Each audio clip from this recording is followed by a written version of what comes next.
Hi, everybody. Welcome back to Old Time Rock and Roll. I'm your host, David Tear, where I've been first featuring my personal top 3,000 songs of the rock era from 1954 to 1999. And today I'm up to song number 2652, and that one is She Came In Through the Bathroom Window by Joe Cocker. This song was released, I believe, in 1979, but it topped Billboard at number 30 in the following year, 1970. I guess it was his first top 40 hit. And I think you guys all know that it was originally recorded by the Beatles on their Abbey Road album. I should have shown a picture of it, but I think most of you are familiar with the album and the Beatles version. And actually, the Beatles version was part of a big medley on Abbey Road, and I am going to feature that one later in my list. I actually feature as a big, huge melody with a total of 9 songs. Collectively, that's the second longest song on my list. 16 minutes long. But you'll hear that pretty shortly. I'm not going to give away what position it is on my list, but it's not too long from now. But anyway, I do like Joe Cocker, and this song was released on his 1969 album, just titled Joe Cocker. Same picture it looks like on the cover, and here's a picture of Joe Cocker. I don't know when this was taken. Looks like maybe a couple years later, once he grew his hair longer and he grew a beard as well. And he was also wearing a tie-dye T-shirt. Looks very kind of like a typical hippie from the late '60s or early '70s, which I guess he was. But I like him. I mean, and I guess I would just want to tell you a little bit. I think I've said enough about the. Oh, there is one more thing I want to say about the song. She came in through the bathroom window. I don't know exactly what it means. I think I looked it up today.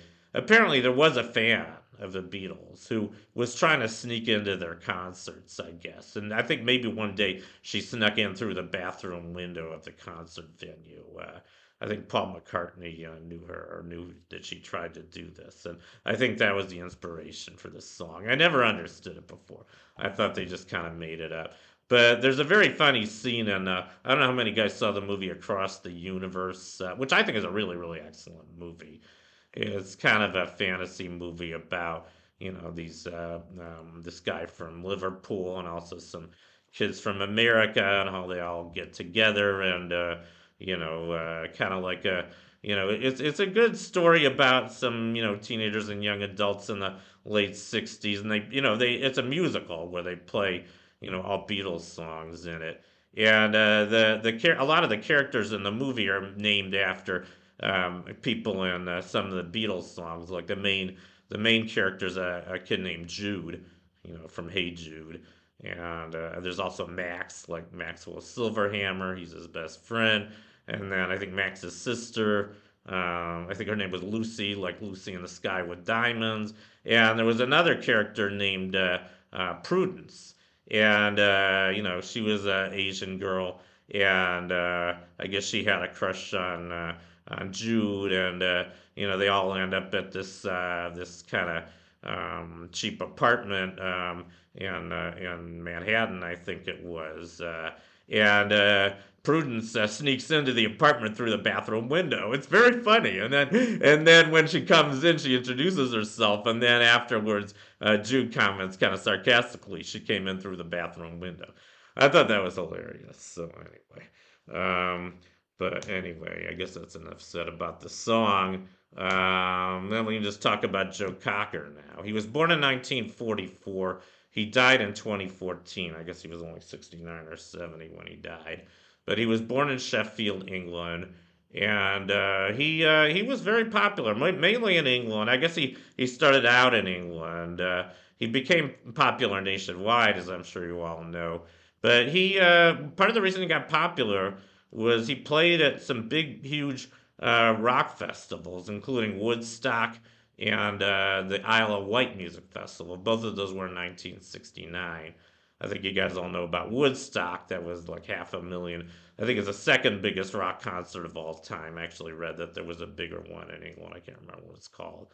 That one had 600,000 people. I don't think it was the Isle of Wight Music Festival, but there was bigger one in England, but Woodstock I think was the biggest one ever in the United States. 500,000 people on a big, huge farm in upstate New York. It went on for 3 days. Had I don't know how many musicians played at this thing, but Joe Cocker was one of them. And he played. I'm just going to go through his hits now. Actually, I'll tell you what he played at Woodstock. He played. I think it was with a little help from my friends. And that was his first hit. So I'm going to go through his hits now. His first hit song was another remake of a Beatles song, With a Little Help from My Friends. That one went to number 68 in the USA, but it was actually number one in 3 countries, including his native UK. I think the other 2 countries were Netherlands and Switzerland. Like I said, he started out bigger in Europe. And then later that year, he had Feeling All Right, which went to 69. I believe that was originally recorded by a group called Traffic. I think I'm feeling both feature both of the versions of Feeling All Right on my list, by the way. And I also feature a version of With a Little Help from My Friends, along with the song that precedes it on the Sgt. Pepper album, Sgt. Pepper's Lonely Hearts Club Band. That medley's coming up much, much higher on my list. Just thought I'd let you know. And then 1969, he had a song called Delta Lady that also went to number 69. He had his first top 40, the one I'm featuring today. She Came In Through the Bathroom Window, which went to number 30.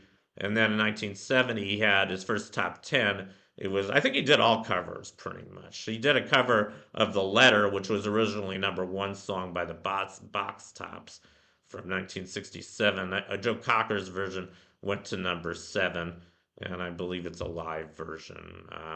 And he also had a song called Cry Me a River, which went to number 11. In 1971, he had High Time We Went, which went to 22. And then he had a re-release of Feeling All Right in 1972. That one did hit the top 40, went to number 33. And then later that year, he had Midnight Rider, which went to 27. In 1973, he had Woman to Woman, which went to 56, and Pardon Me Sir, which went to 51. In 1974, he had Put Out the Light, which went to 46. In 1975, he had another top 10 called You Are So Beautiful, which went to number 5. 1978, he had Fun Time, which went to 43.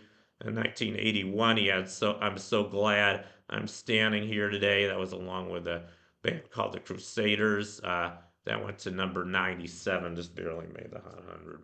And then in 1982, he had his only number one hit. It was a duet with Jennifer Warnes called Up Where We Belong. And I think you guys all know this song. It was featured in a very popular movie that came out that year called An Officer and a Gentleman. I find it a little strange that this was kind of a pro-war movie. It's okay. It's not one of my favorite movies. I mostly don't like it because it's a pro-military movie, but it's a good story. It's a good kind of romantic. I don't know if you could call it comedy, but it's a romantic movie. About I guess, an officer in training who falls in love with a common working girl, played by Deborah Winger, and the officer was played by Richard Gere, who is not I'm not really crazy about, by the way. I think the only movie I really liked Richard Gere in was Chicago. He was very good at Chicago, but most of his movies I really don't like. I don't really like him as an actor. I do like Deborah Winger, but who doesn't? Anyway, and then in 1984, he had Edge of a Dream, which went to 69. In 1985, he had Shelter Me, which went to 91. In 1989, he had When the Night Comes, which went to number 11. And finally, in 1990, he had What Are You Doing with a Fool Like Me, which again barely made the Hot 100, went to number 96. So those were his hits. Very, very popular and very prolific kind of blues rock musician. And like I said, I do really like him. And I guess I'll just say one more thing about him. He didn't. I don't think he wrote just about any of his own songs, and he did re-record a lot of popular songs. I'll just go back to his picture. And I remember I was playing. I used to like to. I used to go on AOL a lot about 20 years ago. I used to play around a lot of rock and roll trivia games, and at that time I think Michael Bolton was popular in the 90s and early 2000s, and everybody hated Michael Bolton, at least everybody I was talking to. And then one guy made an interesting comment. He said, "Why does Michael Bolton get so much shit and not Joe Cocker?" I guess he was implying that Joe Cocker also botched all these classic songs like Michael Bolton did. But I don't think they're really the same. I mean, for one thing, I know the Beatles actually liked a lot of his covers. I just read today that, Paul McCartney really liked his cover of With a Little Help from My Friends. So, he had a go ahead on doing that from the Beatles themselves. And of course, With a Little Help from My Friends was also featured on, it was the theme song from a very popular TV show called The Wonder Years that was, on from, in the late 80s or early 90s. I think most of you guys know about The Wonder Years. It was one of my favorite shows when it was out. And I would have rather they did the Beatles version, but they probably didn't get have the rights to feature the Beatles version of With a Little Help from My Friends. So they featured Joe Cocker's, and it wasn't bad. And anyway, I guess enough about Joe Cocker. So thank you for watching. That concludes my video. You guys rock, and I'll see you next time. Bye.